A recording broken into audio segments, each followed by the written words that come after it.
In 2020, Australians have been tested like never before.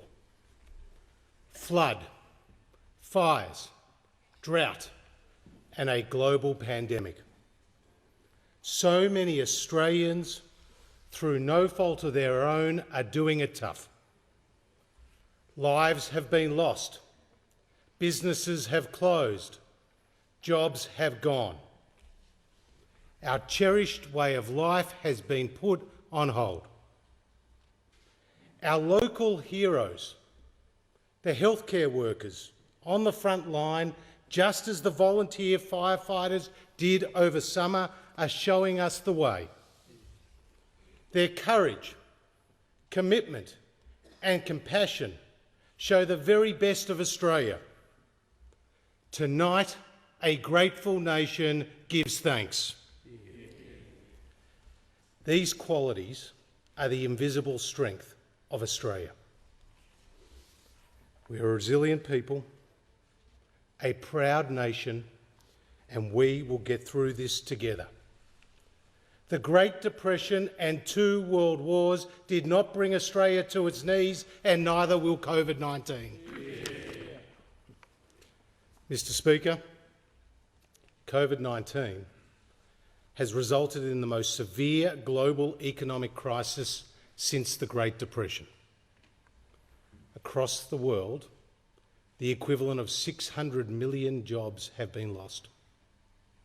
The global economy is expected to contract by 4.5% this year, compared to just 0.1% during the GFC. Australia has not been immune. Our economy has been hit, and hit hard. In the space of just 1 month, more than 1 million Australians have lost their job or saw their working hours reduced to 0. In my home state of Victoria, millions have been in lockdown. In response, the Morrison government has committed unprecedented support, saving lives, cushioning the blow, and helping Australians remain in work. Our measures were temporary, were targeted, and were proportionate. JobKeeper is a $101 billion economic lifeline that is today supporting more than 3.5 million Australians. The cash flow boost has already provided $28 billion, helping around 800,000 small and medium-sized businesses stay afloat. JobSeeker doubled the safety net, and 2 $750 payments went to millions of pensioners, carers and others on income support. Together, our actions saved 700,000 jobs. We could do this because we entered this crisis from a position of economic strength. We brought the budget back to balance for the first time in 11 years, and we maintained our AAA credit rating. This gave us the fiscal firepower to respond when we needed it most. Mr. Speaker, our economic response has come at a significant cost. COVID-19 will see our deficit reach $213.7 billion this year, falling to $66.9 billion by 2023-24. Net debt will increase to $703 billion, or 36% of GDP this year, and peak at $966 billion, or 44% of GDP in June 2024. This is a heavy burden, but a necessary one to responsibly deal with the greatest challenge of our time. By comparison, Australia's net debt as a share of the economy will peak at half of that in the United Kingdom, around a third of that in the United States, and around a quarter of that in Japan today. Australia's economy contracted by 7% in the June quarter. By comparison, there were falls of around 12% in New Zealand, 14% in France, and around 20% in the United Kingdom. Mr. Speaker, the Australian economy is now fighting back. More than half of those who lost their job are now back at work. There remains a monumental task ahead. But there is hope, and Australia is up to the task.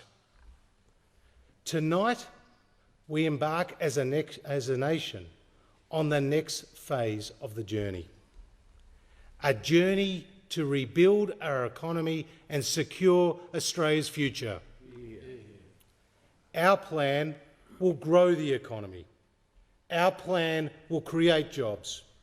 Our plan will guarantee the essential services that Australians rely on. And we will do this without increasing taxes. Our plan is guided by our values. Our circumstances may have changed, but our values endure. Providing a helping hand to those who need it. Personal responsibility. Reward for effort. The power of aspiration. We owe it to the next generation to ensure a strong economy so that their lives are filled with the same opportunities and possibilities that we have enjoyed.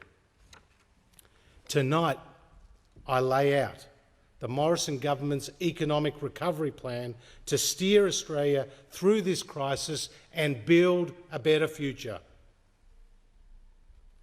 Mr. Speaker, there is no economic recovery without a jobs recovery. There is no budget recovery without a jobs recovery.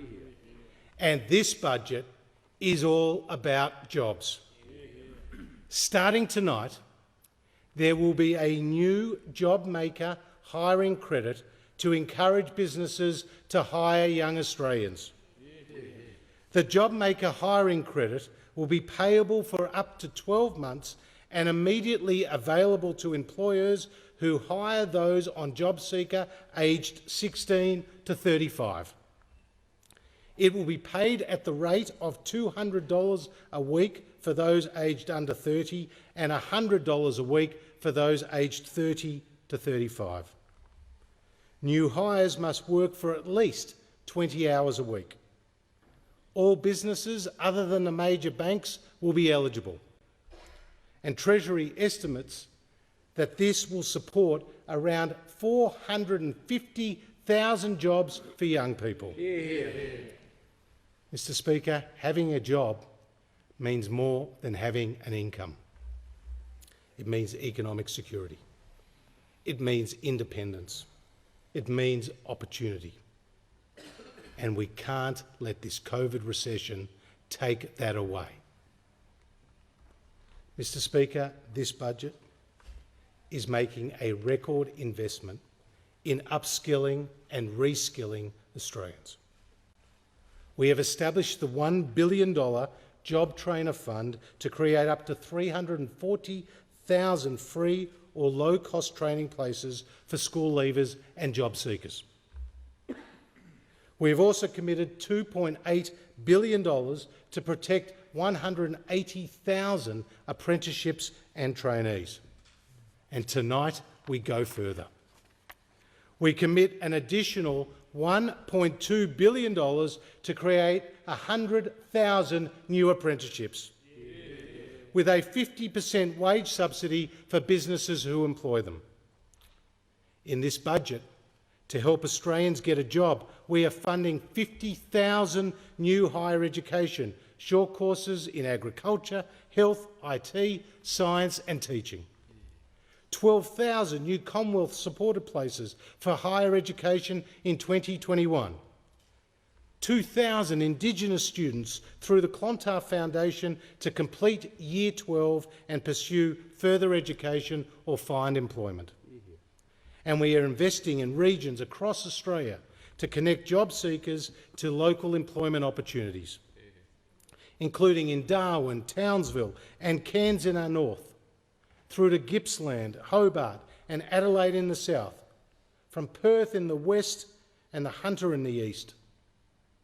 And tonight, we're also making important changes to our tax system to further encourage businesses and employees to retrain.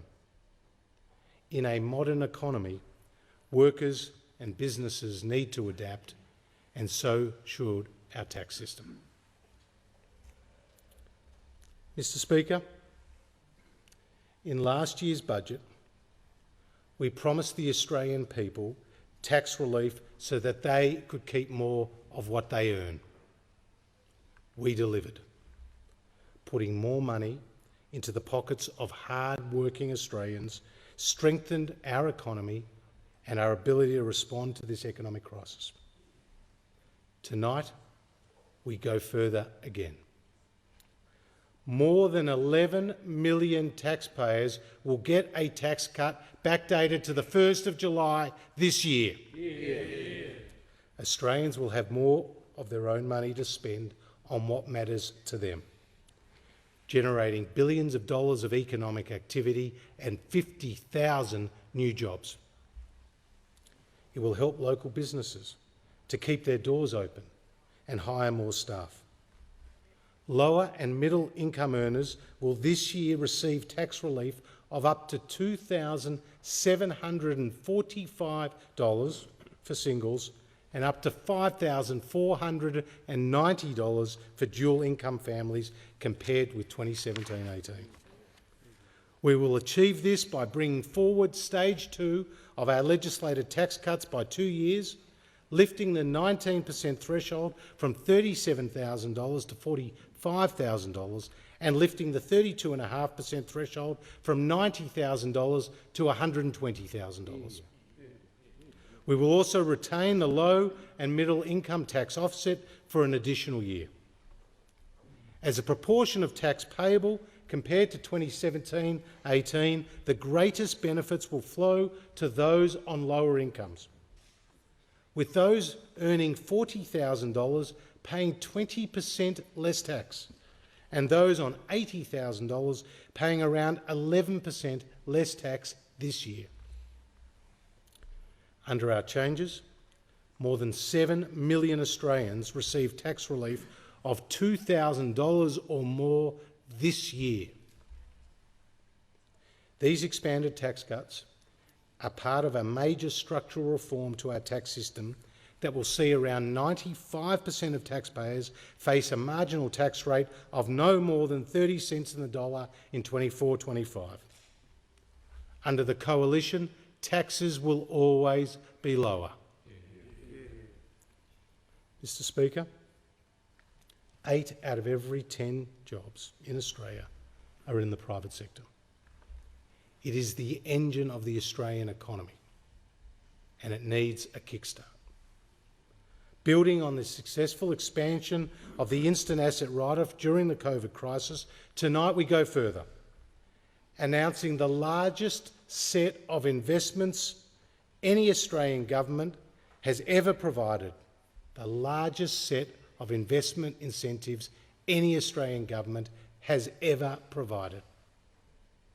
From tonight, over 99% of businesses will be able to write off the full value of any eligible asset they purchase for their business. Yeah. This will be available for small, medium and large businesses with a turnover of up to $5 billion until June 2022. It's a game changer, and it will unlock investment. It will dramatically expand the productive capacity of the nation and create tens of thousands of jobs. A trucking company will be able to upgrade its fleet. A farmer will be able to purchase a new harvester. And a food manufacturing business will be able to expand its production line. This boost will help the order books of the nation. Small businesses will buy, sell, deliver, install and maintain these assets. Every sector of our economy, every corner of our country will benefit. And this is how Australians get back to work.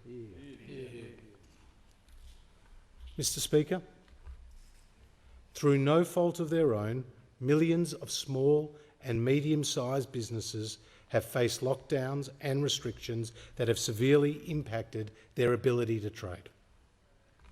COVID-19 has turned fundamentally good businesses into loss-making businesses. Normally, businesses would have to return to profit before they could use these losses. But these are not normal times. In order to keep their workers, these businesses need our help to grow. They cannot wait for years for the tax system to catch up. They need our help now. So tonight, I'm announcing companies that have been doing it tough throughout the crisis will be able to use their losses earlier. Losses incurred to June 2022 can be offset against prior profits made in or after the 2018-19 financial year. The combination of the immediate expensing and loss carryback measures will create an additional 50,000 jobs across the country. And together with our reforms to insolvency and the provision of credit, we are giving Australian businesses their best chance to succeed and to keep more Australians in work.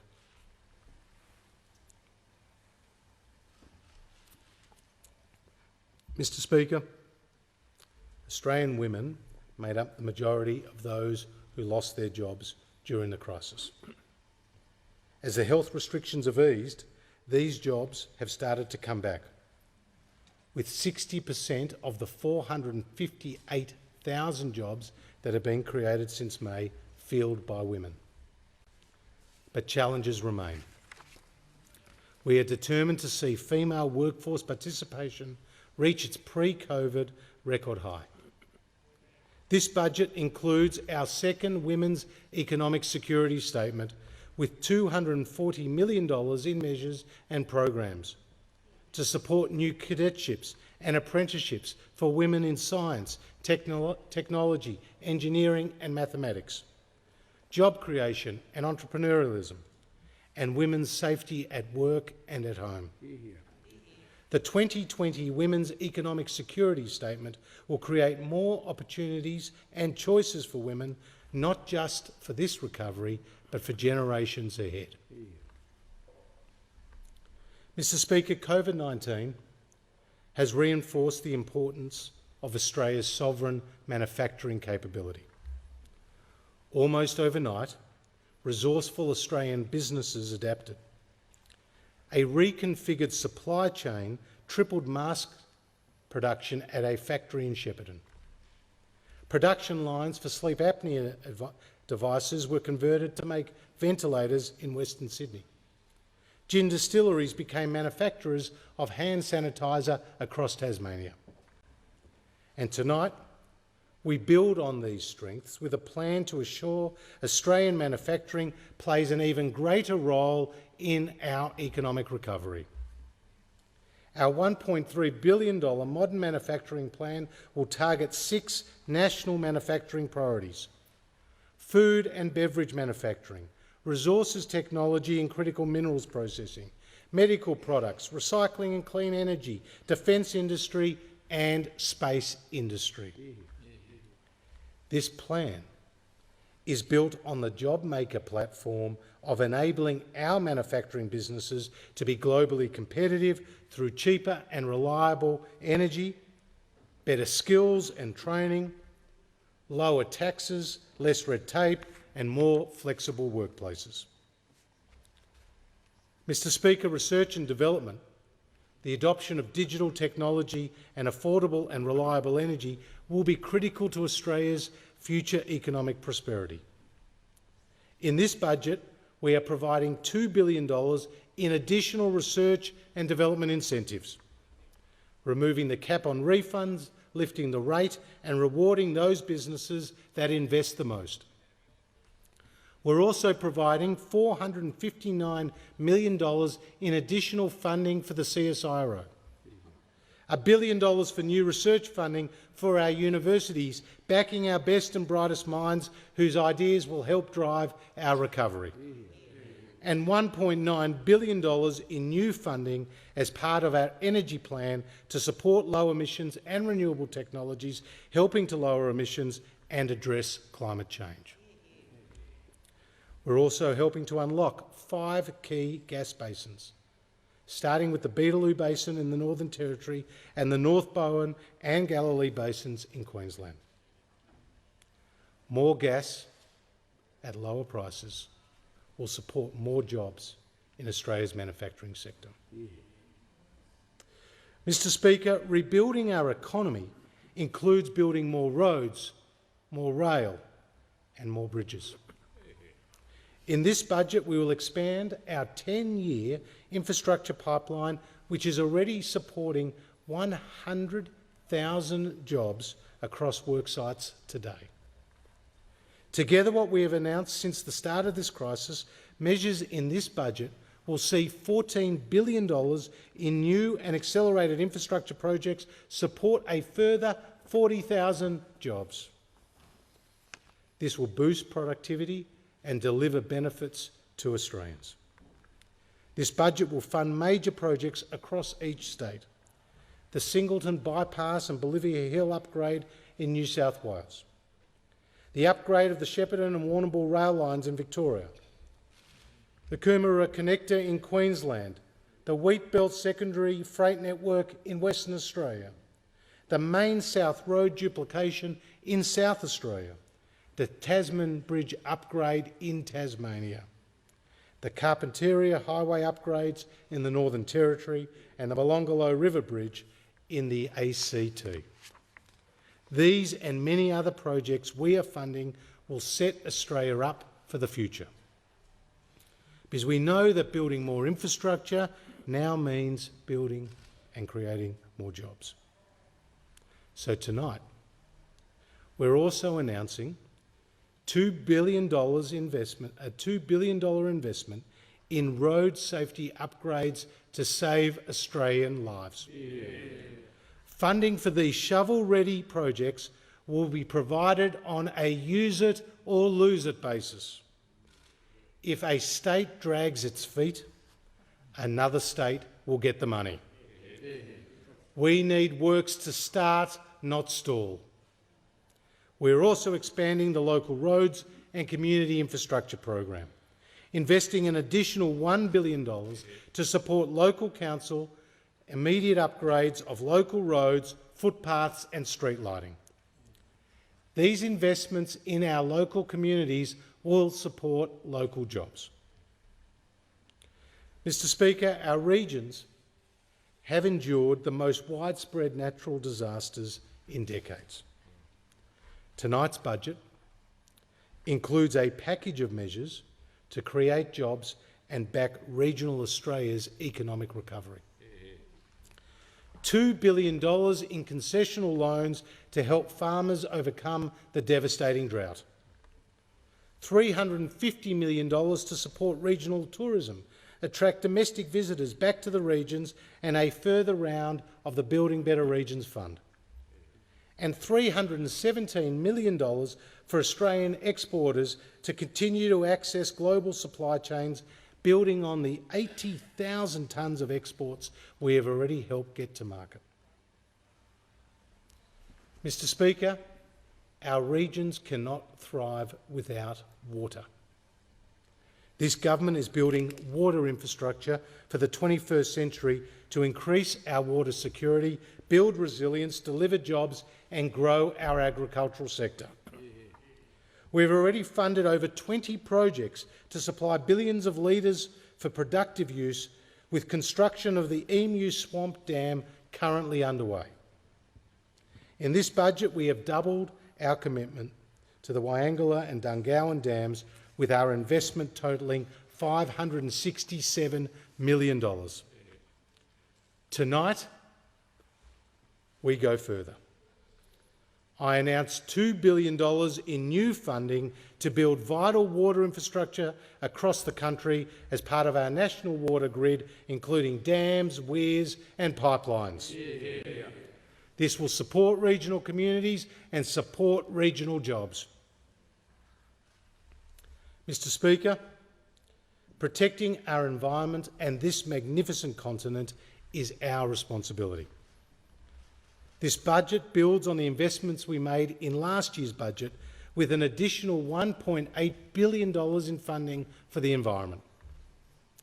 Our investments reflect our commitments to help wildlife recover from the Black Summer bushfires and to protect and enhance our unique natural environment. We will undertake the biggest single investment in Australia's Commonwealth's national parks, injecting $233 million to upgrade facilities in Uluru, Kakadu, Christmas Island and Booderee National Park. In this budget, we'll also provide $67 million in further funding to protect our oceans by improving their health and restoring Australia's mangroves, tidal marshes and seagrasses. Mr. Speaker, by recycling more waste, we can also create more jobs. The Morrison government is banning the export of plastic, paper, tyres and glass waste. In the words of the Prime Minister, it's our waste and it's our responsibility. This budget will invest $250 million to modernise our recycling infrastructure, stop more than 600,000 tonnes of waste ending up in landfill, and in so doing help to create a further 10,000 jobs. Further investments to strengthen our resilience to the natural disasters will be announced in our response to the Royal Commission into National Natural Disaster Arrangements. Mr. Speaker, tonight we will help thousands of Australians achieve their dream of home ownership. And in doing so, we will support thousands of jobs across the construction sector. An additional 10,000 first home buyers will be able to purchase a home sooner under our first home loan deposit scheme. This builds on the 20,000 first home buyers we are helping to purchase a home this year with a deposit as low as 5% under this scheme. And in this budget, we're also enabling an additional $1 billion of low-cost finance to support the construction of affordable housing. This takes the total concessional finance that has been made available to community housing providers to $3 billion. And it's in addition to the $4.6 billion a year that we provide in rental assistance. Tonight we're also investing $150 million in the Indigenous Home Ownership Program to construct new homes in regional areas, creating more jobs and helping hundreds of Indigenous families buy their own home.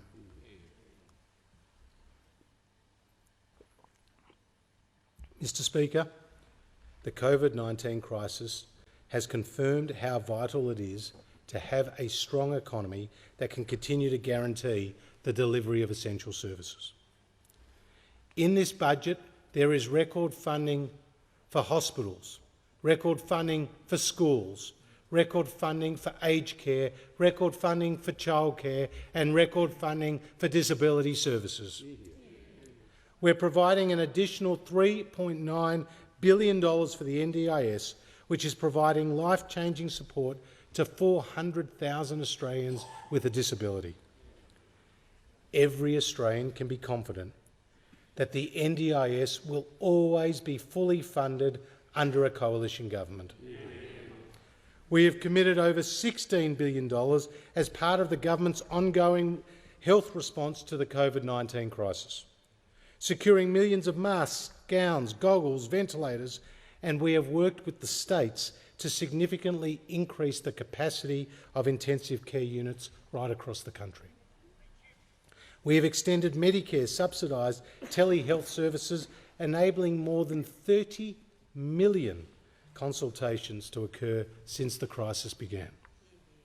and we've secured access to more than 80 million doses of potential vaccines for COVID-19. Mr. Speaker, mental health and suicide prevention is a national priority. My heart goes out to all those Australians, young and old, for whom COVID-19 has caused such pain. My message tonight is that this House stands with you. You are not alone. Around 7 million Medicare subsidised mental health services have been delivered since March. And tonight, we are doubling the number of Medicare-funded psychological services through the Better Access Initiative from 10 to 20. We're providing more funding for Lifeline, for Headspace, for Beyond Blue and for Kids Helpline. We're providing support for more young Australians with a mental illness to help them participate in the workforce. And these initiatives will bring our commitment to mental health to $5.7 billion this year. And this is not the last word. In coming weeks, we will release the Productivity Commission's Mental Health Final Report and the interim report into suicide prevention that was commissioned by the Prime Minister. These reports will guide our future actions, and working together with the states and the territories, we will save lives.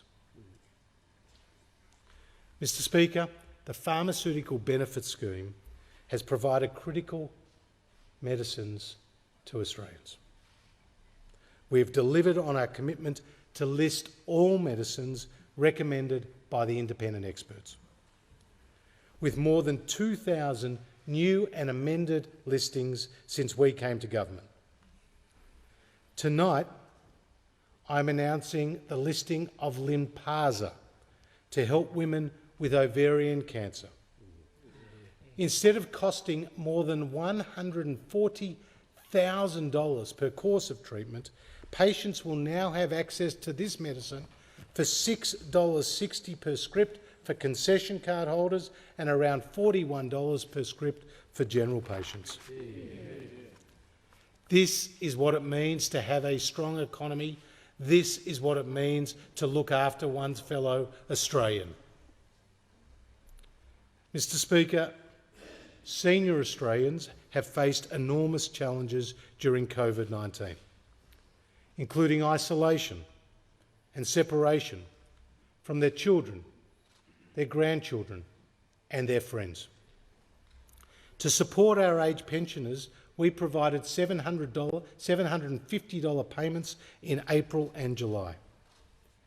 And tonight, I announced that aged pensioners will receive an additional $250 payment from December and a further $250 payment from March next year. Aged care is one of the greatest challenges that we face in delivering essential services to Australians. During this crisis, an additional $1.6 billion has already been provided to support the needs of Australians in aged care. Next February, the government will receive the final recommendations of the Royal Commission we established into aged care. In December of last year, we committed an additional $537 million to immediately respond to the interim report. The government will provide a comprehensive response to the final recommendations following receipt of that report, and this will involve significant additional investment. But we will continue to take action now as promised. For senior Australians who want to keep living at home, tonight the Morrison government announces our largest single increase of 23,000 additional home care packages at a cost of $1.6 billion. This brings the total to more than 180,000 places, 3 times the number of home care packages than when we came to government. 99% of all those seeking an in-home aged care package now have access to some form of in-home support. We're also investing more in this budget to improve skills in the aged care workforce and provide additional dementia training and support. But we know that there is more to be done. Mr. Speaker, there is now $3 trillion in the superannuation accounts of Australians. Too many Australians are paying too much in their superannuation fees. At $30 billion a year, the superannuation fees Australians pay exceeds the costs of their household gas and electricity bills combined. Australians today are paying $450 million a year in unnecessary fees as a result of 6 million multiple accounts. Tonight I announce that new super accounts will no longer be automatically created every time a worker changes jobs. Under our reforms, your super will now follow you. Superannuation funds will be required to meet an annual performance test under the guidance of the Prudential Regulator.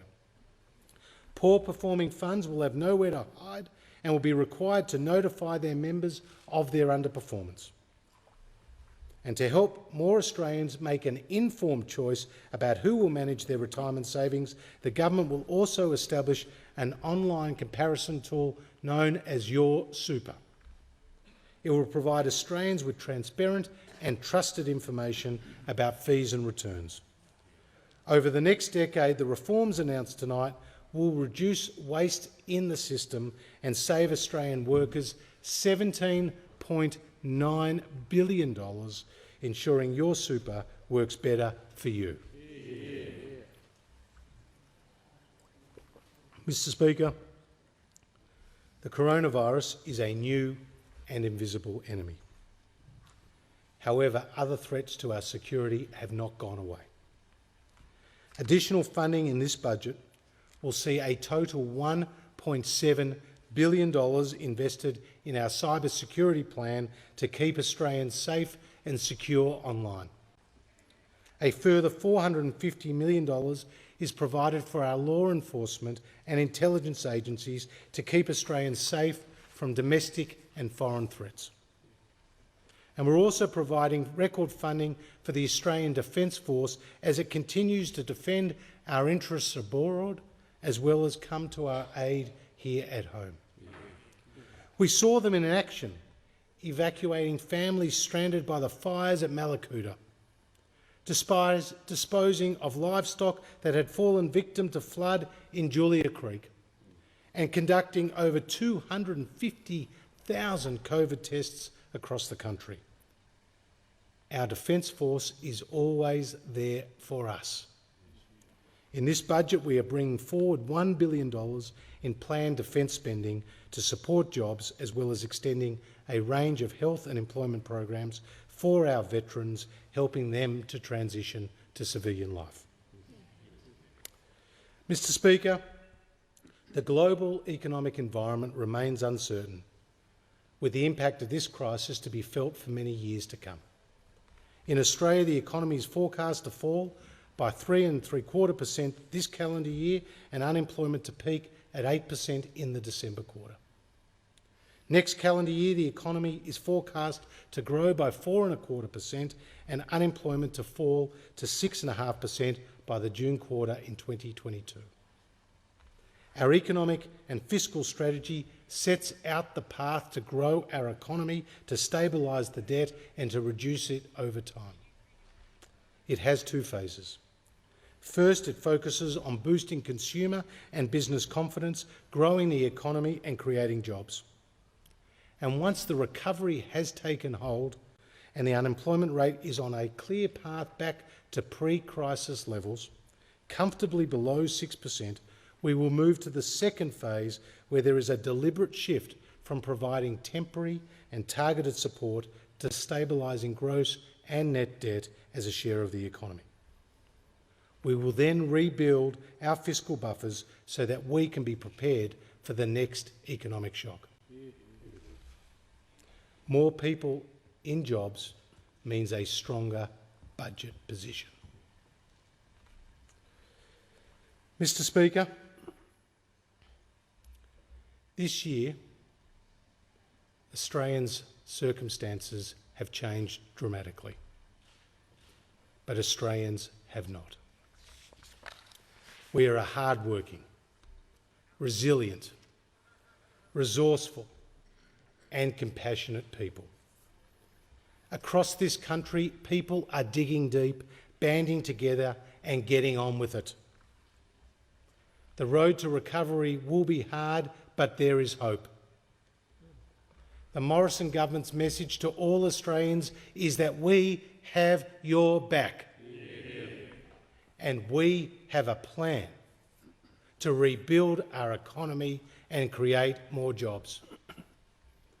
Our JobMaker hiring credit will support nearly 500,000 young Australians into work. Our record investment in skills and training will strengthen Australia's workforce. Our manufacturing plan will support the recovery and build our sovereign capability. Tax incentives will unleash a wave of investment across the country. And tax cuts will put more money into the pockets of 11 million hard-working Australians and their families. And we are building the infrastructure we need for the future. We are guaranteeing healthcare and the essential services that Australians rely on. And we are doing this by growing the Australian economy, not increasing taxes. Mr. Speaker, together Australia will come back. Together we will rebuild the economy and secure Australia's future. I commend this bill to the House. Yeah. The debate must now be adjourned. The Leader of the Opposition.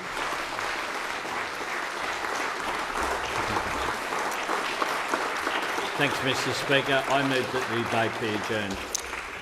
The question is that the resumption of the debate be made an order of the day for the next sitting. All those of that opinion